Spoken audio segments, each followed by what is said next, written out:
The Anchor Hocking Glass Corporation brings you Crime Photographer.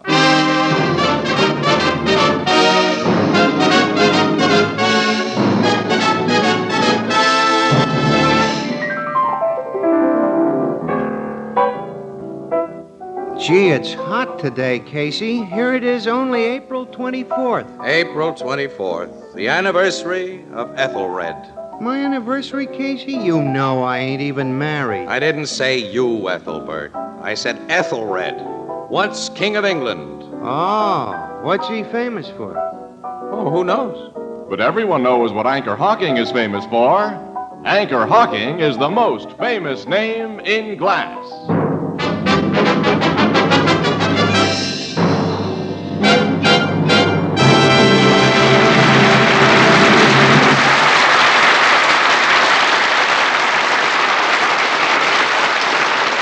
Good evening, ladies and gentlemen. This is Tony Marvin. Every week at this time, the Anchor Hocking Glass Corporation of Lancaster, Ohio, and its more than 10,000 employees bring you another adventure of Casey, crime photographer, ace cameraman who covers the crime news of a great city. Written by Alonzo Dean Cole, our adventure for tonight, The Gentle Strangler.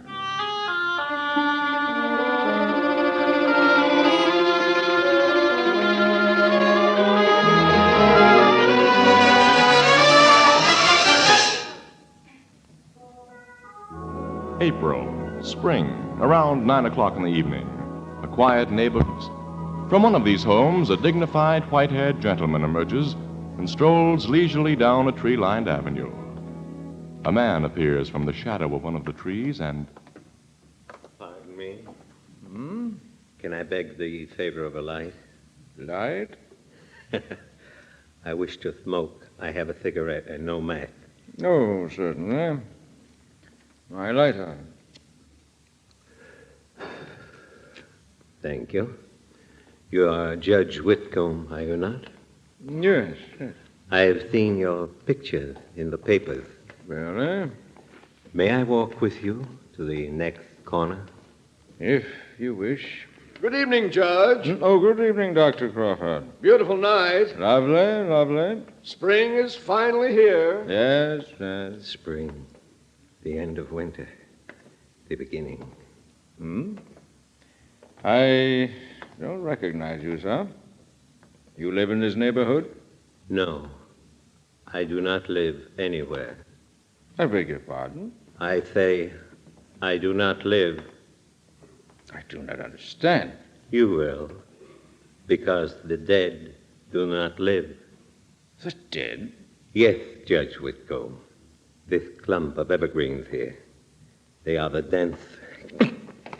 They cast deep shadows. Why are you choking me?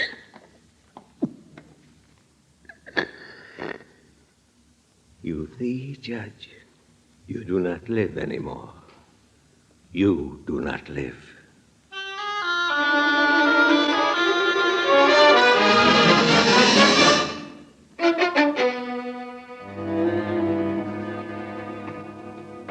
Hold it a second, guys, will you? I want to get a shot of you putting that body in the dead wagon. Okay, Casey. Okay, got it. Thank you. Slide him in, Jim. Let's go.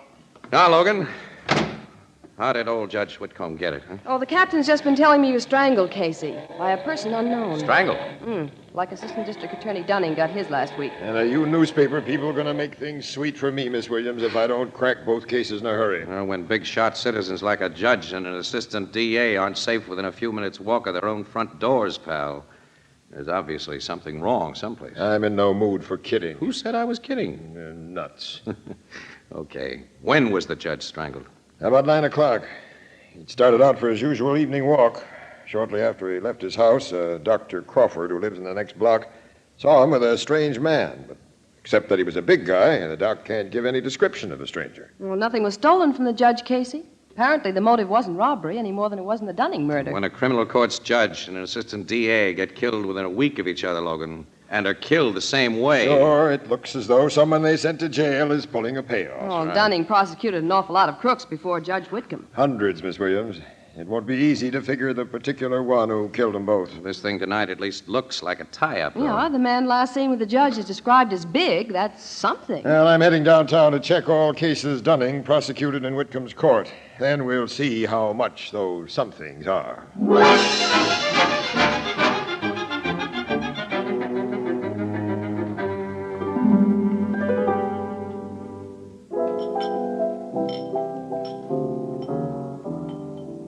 Joe, will you take care of that lady over at the table? She wants a glass of half and half that's a third ginger ale. Oh, such people come in here, Miss Williams. They ask for the darndest things. I'll have another glass of water, pal.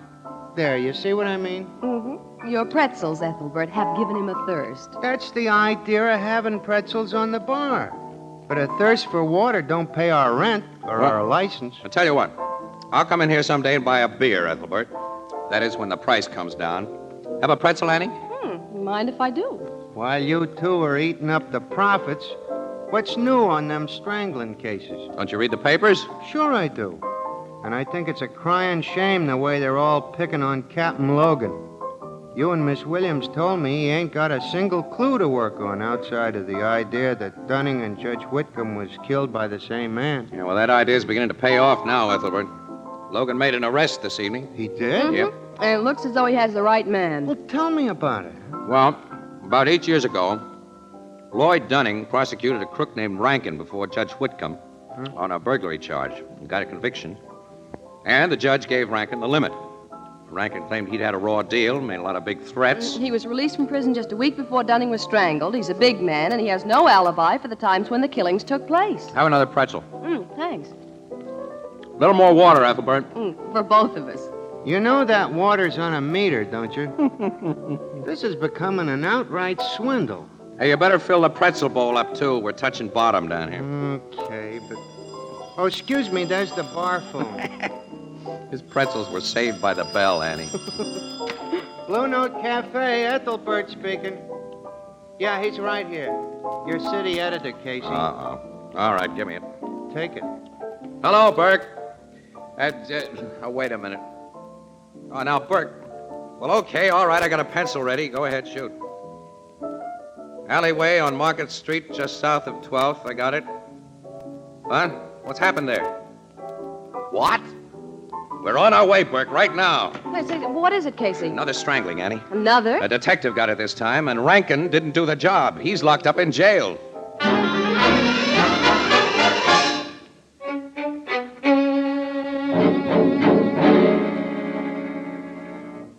That corpse was Barney Lennon, Casey. One of my homicide guys and one of the best. Yes, he was a swell cop, Logan. Swell guy, too. You know, this strangler must be an awfully strong guy. Barney was no pushover. Well, the strangler must have gotten him unawares. He must have. You know, Barney Lennon must have arrested the man whom Dunning prosecuted and Judge Whitcomb sentenced. Oh, maybe these three stranglings are wholly unrelated. Maybe we're dealing with a maniac. Well, the killer may be a maniac, Logan, but it's stretching that long arm of coincidence too far to believe that these three jobs are unrelated. Yes, 3 law enforcement officers in the same way and within 3 weeks. Yeah. A job a week. The killer may give us proof of relationship, Logan. Next week.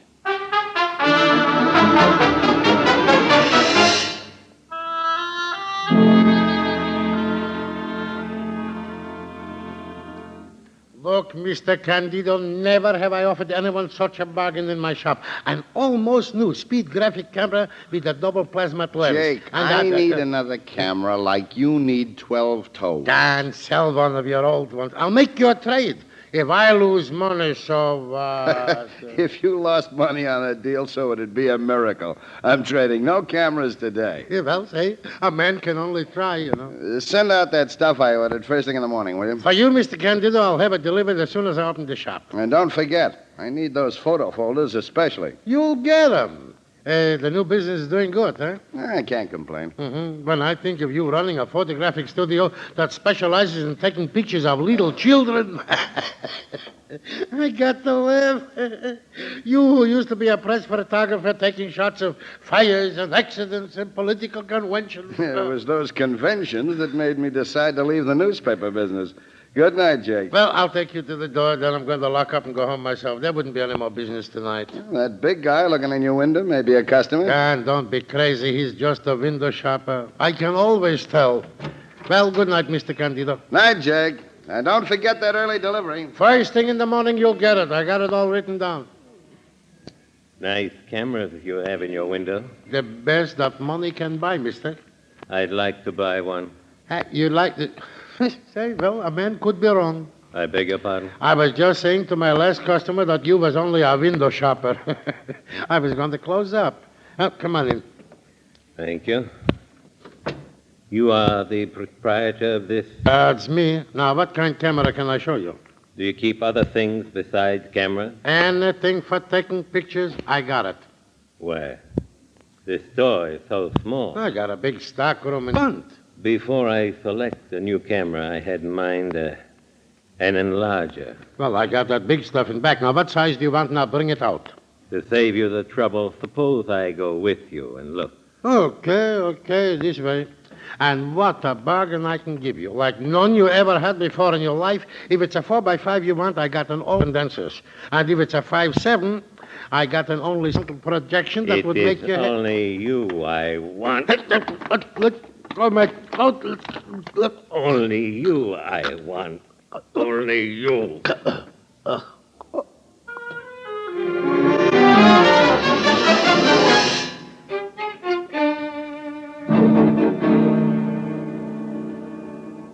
This strangling proves we're dealing with a madman, Casey. This Jake Blumberg had nothing to do with the law. He simply ran a little camera shop. Jake once had something to do with law enforcement, Logan. Yeah? What, Casey? He was the star witness, Annie, in a murder case. Say, I remember now. Yeah, I thought you would, pal. It was his testimony that got that Ivanov girl a death sentence. Mm-hmm. You remember the rest? Barney Lennon arrested her.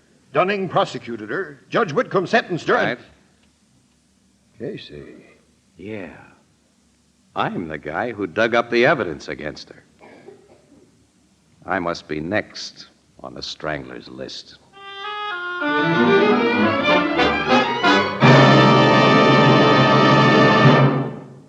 With present living costs what they are, Fire King Oven Glass is doubly welcome.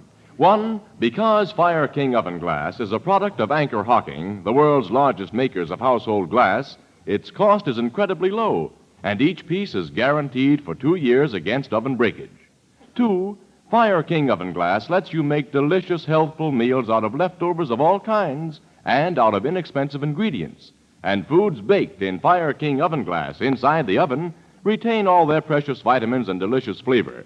So ask for Fire King Oven Glass by name at your favorite chain, variety, hardware, and department store. Beautiful, practical, inexpensive Fire King Oven Glass is a product of Anchor Hocking, the most famous name in glass.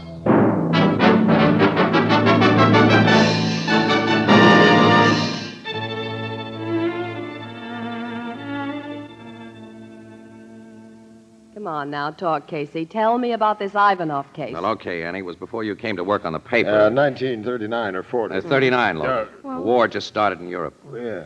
Well, a gal named Irene Ivanov was suspected of poisoning some guy. She handed him a poisoned cocktail But, one night. Casey, what did you have to do with this case? Casey discovered that Irene Ivanov had bought the poison at Jake Blumberg's camera shop in the form of a chemical used in developing photographs. Now, he got Jake to identify her, and that convinced a jury. Assistant District Attorney Dunning, Barney Lennon, and I were able to show that the Ivanov dame never even snapped a camera shutter in her life and had no legitimate use for photographic supplies. Before Judge Whitcomb could sentence her, she committed suicide. Suicide? Yep. Got hold of a razor blade in jail and cut her wrists. When her mother heard the news, she had a fatal heart attack, and they were buried together. Now, this Irene was an only child. But, Casey, how does the Strangler tie in with this? You say the Ivanov girl was an only child, and that she and her mother are dead. Mm-hmm. Well, what about the father? Before the murder, he had gone back to Russia, Annie. The Soviet government, with a war headed its way, kept him over there. When he heard what had happened to his wife and daughter, Miss Williams, the poor fella had to be put in a madhouse. Gee. Well, you think he's been released and is back in this country? It's possible. After what's happened, I'd say it's probable. Oh. Well, then all you have to do is to find him Miss and... Williams, how do you find a man you've never seen and who has no criminal record? Now, the only thing I can remember even being said about him, Logan, in a descriptive way, I mean, was that he was a big and a gentle guy. I don't remember the gentle part, but his bigness clicked with me as soon as you mentioned the Ivanov case. Did anybody see a big guy come into this camera shop before Jake was killed? I don't know, but the last sale he made before he was killed was for stuff to be delivered to a Mr. P. Candido. Candido? Yeah, here's his order book with the name and address. Hey, that's Pat Candido. Pat? Sure, Pat Candido. You know him, Logan. He used to be an on the news. Yeah. And if Pat happened to see that big guy... It's been his business to notice things. Come on, we're calling on Candido right away.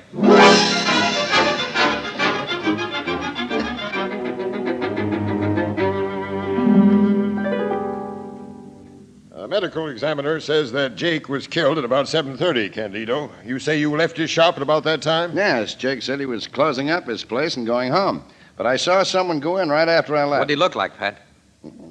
He was big, Casey. That's all I can tell you about him. Oh, well, you got to tell us more than that, fella. That guy was Jake's murderer. Now think, come on. I've been thinking. He was just a big guy I saw looking in a window and never expected to see again. And you were supposed to be a hot press photographer before you got soft and went into the baby picture racket. You were supposed to have a nose for news. Oh, was my nose supposed to tell me he was going to commit a murder? Oh, I'm sorry, Pat. Well, I'm sorry I let you down, Casey, but I just don't remember. Wait a minute. That big guy has eyes like a baby's. Like a bit. What do you mean? I take pictures of young kids all day, and, well, the babies, the infants, their eyes are different. They seldom focus when they look at you. They seem to look through you and all around you and not at you. Yeah, I know what you mean, Pat, but that isn't much help. But the best you can do for us, huh? That's all I can do for you. Yeah, well, thanks, pal. It's at least more than we had before. Well, now, that isn't enough to give Casey warning of a man who undoubtedly intends to strangle him next week. Now, what are you going to do about that, Captain Logan? Don't worry, Miss Williams. Casey won't be alone any moment of the day or night from now on. Huh? What do you mean I won't be alone? Pal, I'm not particularly concerned about your skin. But I want to catch a murderer, and you're bait. Wherever you go and whatever you do, a cop will be right beside you.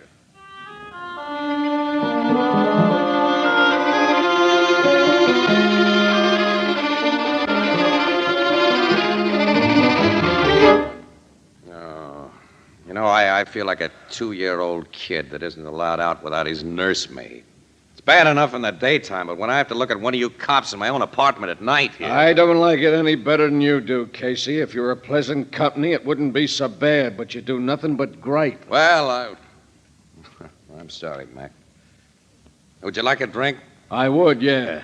But if I touched a drop and the captain found it out, I'd be back to pavement pounding in a uniform. When he gives orders to guard a guy, he means you don't do it with liquor under your belt. Nuts. There isn't even any sociability with you lugs. Well, you ought to be glad we're on our toes. You know, Casey, it's just a week ago tonight since Jake Blumberg was knocked off. And you're next. I could handle that strangler by myself. I'm not anemic, you know. You don't know the guy, Casey. Wonder if Ivanov has a Russian accent. No, it isn't likely. He was brought to this country as a kid and lived here most of his life. Yeah, that's right. Well, it's almost midnight, Mac. Yeah. I start work tomorrow on the 8 a.m. shift, so I might as well hit the sack again. I'll be able to do a little sleeping myself tonight. Hope my relief shows up at 12 sharp. Who is your relief tonight? Oh, some guy named Norris. I don't know him. He's a uniformed cop from the precinct house. Uniformed cop? Yeah, Detective Bureau hasn't enough men to do all its work right now, Casey. We homicide guys especially have more than we can do. I know that. Of course, a plain-clothes guy like me will pick you up in the morning. That'll be something I'll look forward to. Yeah. Well, I hope Patrolman Norris won't mind a little fancy snoring. Well, I'm going to change into my pajamas.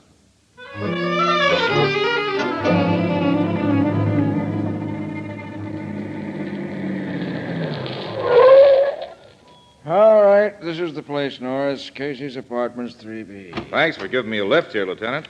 It's all right, I was going this way. Now, remember your instructions, lad. No sleeping on this job. Keep your eyes open and your ears working. Anything happened to Casey while you're on duty, it'll be too bad for you. And if you're lucky enough to nab the strangler, you can store away that uniform and get yourself a detective shield. I'll be on the job, sir. All right, you'll find a drive-it-yourself elevator back of the lobby stairs. Good night, Norris. Night, Lieutenant.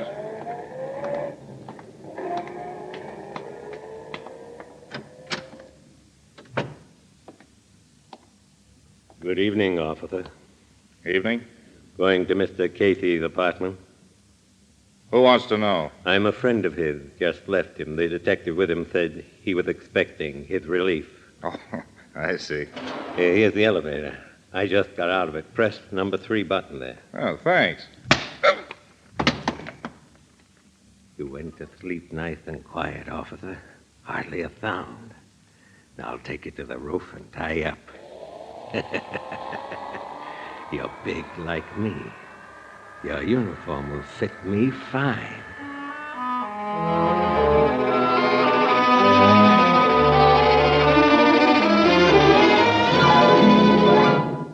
That relief cop is over 5 minutes late already, Casey. Well, you're actually off duty now, Mac. How about that nightcap? No, thanks. Not till the guy gets here. Here I'm all ready to hit the beauty rest, and you keep me up because I want to give you a little hospitality before you shove off. Well, there's your relief. No, Now I'll get him. Yep. Keep away from that door, Casey. What do you mean? It just might be the bird I'm guarding you against. Oh, nuts. Who's there? Officer Norris, 23rd Precinct. Okay, just a minute. Cop with a lisp. One of our best dicks on the safe and loft squad stutters. Yeah, I know him. All right, come in, Norris. Thanks. I'm your relief. Yeah, and a late relief. I'm sorry, it couldn't be helped. Yeah, well, I'm sorry, too. All right, give me that nightcap, Casey, and I'll get out of here. Okay, Mac. How about you, Norris? No, thank you. I guess you know your orders. Yes. You know, I never run into you before, Norris. My name's McAvoy. Nice to know you. I'm Casey. Nice to meet you. Thanks. Here's your poison, Mac. Oh, thanks, Casey. Well, here's how. How? Well, I'm heading for home now. You lock the door when I go out, Norris, and take care of this lug Casey. I'll take care of him. You'll find me a pain in the neck, but you'll have to stand for that. Sock him if he gripes too much and put him to sleep. I may do that. Go on, get out of here, Mac. Yeah, I'm on the way, Casey. Good night. Good night. Good night. Now, I'll lock the door. I'm going to bed, Norris. There's a lot of magazines on that table for you to read if you want. Some books in that case and this bottle. Help yourself to all of them. Thanks very much. You got a long, dreary night ahead of you. All nights are long. Well, I'd hate to have your job, sitting up guarding a guy that snores. Maybe you won't snore tonight. You're an optimist. Well, good night. Good night. Say, Yes? how did a guy like you ever decide to be a cop? It was a means to an end. What end? Excuse me, I'm getting kind of personal on such short acquaintance, but you seem such a gentle sort of fella that I... Gentle? Why do you look at me like that, Mr. Casey? Just sizing you up. How do you size me up? Okay. You're okay. Think I'll have a nightcap. I prescribe it. Sure you won't join me? No, thank you. Detective McAvoy should be out of the building now. Well on his way home, don't you think? Yeah. I think so, too. And since we won't be disturbed... No, you don't! My eyes! The whiskey! Yeah, I've got a full glass right in them. Ivanov. I've got my hands on you now.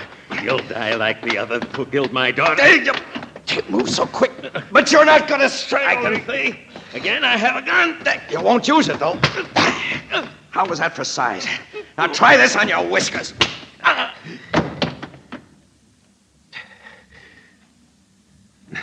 Boy, if you'd ever really gotten those big mitts of yours around my neck.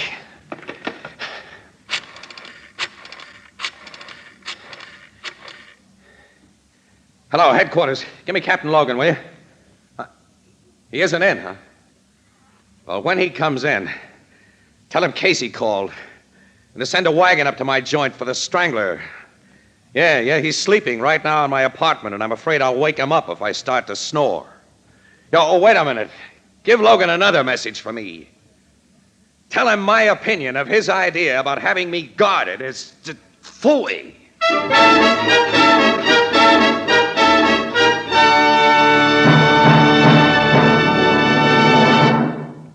Breakfast time tomorrow morning is a long way off, and that makes breakfast just about the most important meal of the day.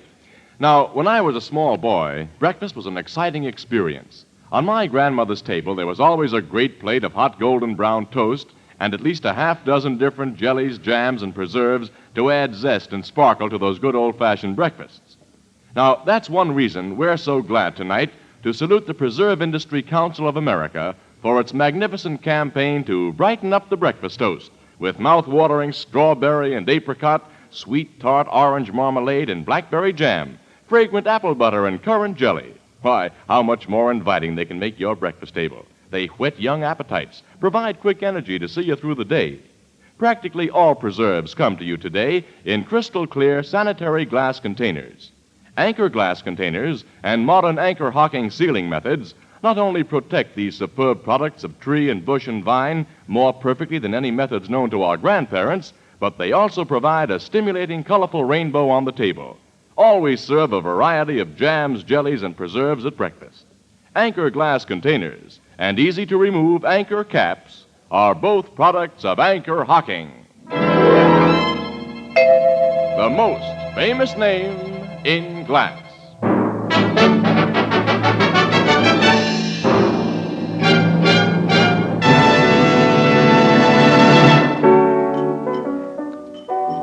But, Casey, how did you get wise to that Ivanov guy in the cop's uniform? His eyes were like a baby's, Ethelbert. They didn't focus. The eyes of mad people are often like that. Yeah. And Ivanov is as crazy as they come, poor devil. He's going to spend the rest of his life in a nut house. Of course, those funny eyes Pat Candido noticed put me on guard, you see.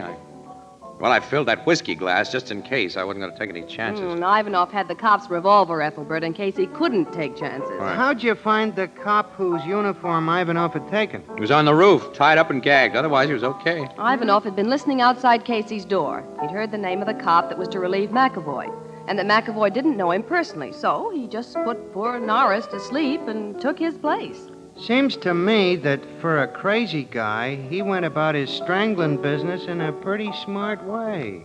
Well, insane people often have a very sane side, pal. And vice versa. Why look at me? I wasn't looking at you, Casey. I was looking at that pretzel bowl. Oh. Well, don't just look at it. It's empty again. Fill it up. Yeah. And Ethelbert. I know. 2 more glasses of water. Yeah. And cold this time.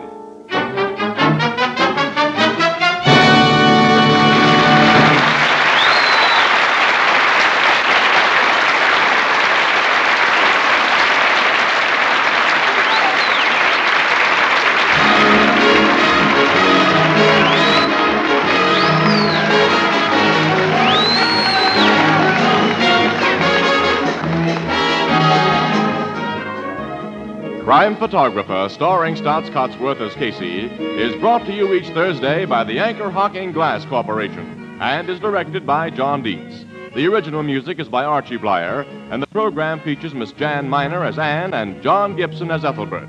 Herman Chittison is the Blue Note pianist. Thursday night on CBS is the biggest show in town, so stay tuned for exciting dramatizations on Reader's Digest Radio Edition, which follows immediately over most of these stations. Next week, part of the country goes on daylight saving time. If your area remains on standard time, tune in your favorite radio program, Crime Photographer, 1 hour earlier.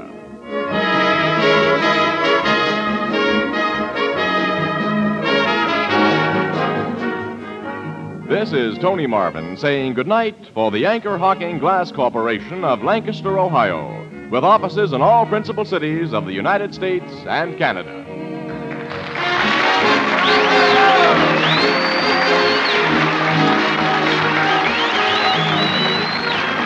This is CBS, the Columbia Broadcasting System.